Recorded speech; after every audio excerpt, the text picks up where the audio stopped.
आंदोलन से संबंधित कर लेते हैं, जहां पर एक बड़ी कैबिनेट एक कमेटी बनाने की बात सामने आ रही है। ये कमेटी कई महत्वपूर्ण फैसले गुर्जर आंदोलन से संबंधित ले सकती है। इसमें सबसे महत्वपूर्ण बात यह है कि पिछले आंदोलन में रूप नारायण नाम के एक व्यक्ति की मौत हो गई थी, जिसके बाद इसको लेकर के काफ़ी प्रदर्शन हुआ और अब मंत्री जोगाराम पटेल का एक बयान सामने आया जो कह रहे हैं कि उनके आश्रितों को निकाय पर नौकरी दी जाएगी। साथ ही एक सब कमेटी की जो बैठक हुई है उसमें यह फैसला लिया गया कि 5 लाख रुपए का मुआवजा भी यानी आर्थिक मदद भी इनके परिवार को मिलेगी। गुर्जर आंदोलन के दौरान कई मुकदमे जो दर्ज हुए थे लोगों पर, उन्हें भी वापस लेने पर चर्चा इस बैठक में की गई है। गृह विभाग के आईजी दीपक कुमार इस पूरे बातचीत को कोऑर्डिनेट करेंगे और गुर्जर समाज के कुछ प्रतिनिधि और प्रशासन के बड़े अधिकारियों के बीच जो समझाइश पिछले दौर की बातचीत में हुई थी उसको अब इम्प्लीमेंट किया जा सकता है। सब कमेटी की इस बैठक में ये तय हुआ है।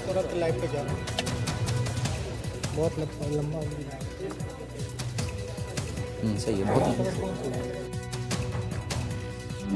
मुकदमे दर्ज हुए, उन मुकदमों में भी हमने सब शीघ्र निस्तारण का निर्णय किया था। पिछली बार हमने कहा था कि डिस्ट्रिक्ट वाइज हमारा एक ऑफिसर इंचार्ज बनेगा, तो एडिशनल एसपी रैंक के अधिकारी को हर डिस्ट्रिक्ट में मुकर कर दिया जहाँ जहाँ गुर्जर आंदोलन के दौरान मुकदमे दर्ज हुए। और राजस्थान प्रदेश स्तर पर इसको कोऑर्डिनेट करने के लिए जो हमारे एडिशनल एसपी के जो अधिकारी नियुक्त हुए हैं उनको कोऑर्डिनेट करने के लिए एक आईजी लेवल का होम विभाग में श्री दीपक जी लगे हुए हैं, उनको कोऑर्डिनेट करने का निर्णय दिया है। वो बराबर सभी डिस्ट्रिक्ट में एडिशनल एसपी से कोऑर्डिनेट करेंगे और जितने भी प्रकरण पेंडिंग है, चाहे वो अंडर इन्वेस्टिगेशन है, अंडर ट्रायल है, उनका हम शीघ्र निस्तारण करेंगे। सुशांत पारिक हमारे इनपुट एडिटर हमारे साथ जुड़ रहे हैं, इस खबर पर देंगे ज़्यादा जानकारी। सुशांत, गुर्जर आंदोलन की जब भी बात होती है राज्य में सियासी पारा अपने आप तेज़ हो जाता है, स्वाभाविक भी है। अब इसमें जो सब कमेटी की जो बैठक हुई है इसमें क्या कुछ महत्वपूर्ण फैसले लिए गए हैं जो आगे इम्पोर्टेंट माने जाएंगे?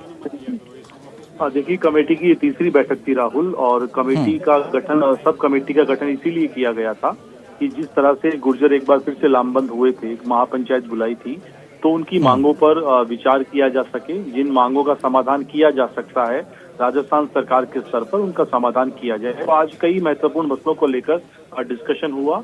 कुछ मुकदमे जो गुर्जर आरक्षण आंदोलन के दौरान हुए थे, सरकार उनको वापस देगी और प्रदेश भर में इस तरह के जो मामले हैं उनकी रिपोर्ट जुटाई जाएगी। पुलिस अधीक्षक एसपी स्तर के एडिशनल एसपी स्तर के अधिकारी मुकदमों की समीक्षा करेंगे और जल्द से जल्द समाधान किया जाएगा। इसके अलावा एक जो मृतक रूप नारायण के जिनका देहांत हुआ था, उनके परिजन को, आश्रित को नौकरी दी जाएगी निकाय में और 5 लाख रुपए की आर्थिक सहायता। ये इस तरह के फैसले आज की इस बैठक में लिए गए हैं, लेकिन अभी बैठकें और होनी है। बड़ी बात ये है कि सरकार बहुत गंभीर है, खासतौर पे रिजर्वेशन के मामलों को लेकर। बाकी तमाम जो उनकी सह मांगे थी उनको लेकर भी सरकार बहुत गंभीरता से काम कर रही है। सुशांत पारिक हमारे संवाददाता, हमारे इनपुट एडिटर रिपोर्ट कर रहे थे इस खबर पर, और महत्वपूर्ण खबर थी गुर्जर आंदोलन पर एक सब कमेटी बनी है। शुक्रिया सुशांत आपका तमाम जानकारी के लिए। बढ़ते हैं आगे न्यूज़ रूम लाइव में। अब बात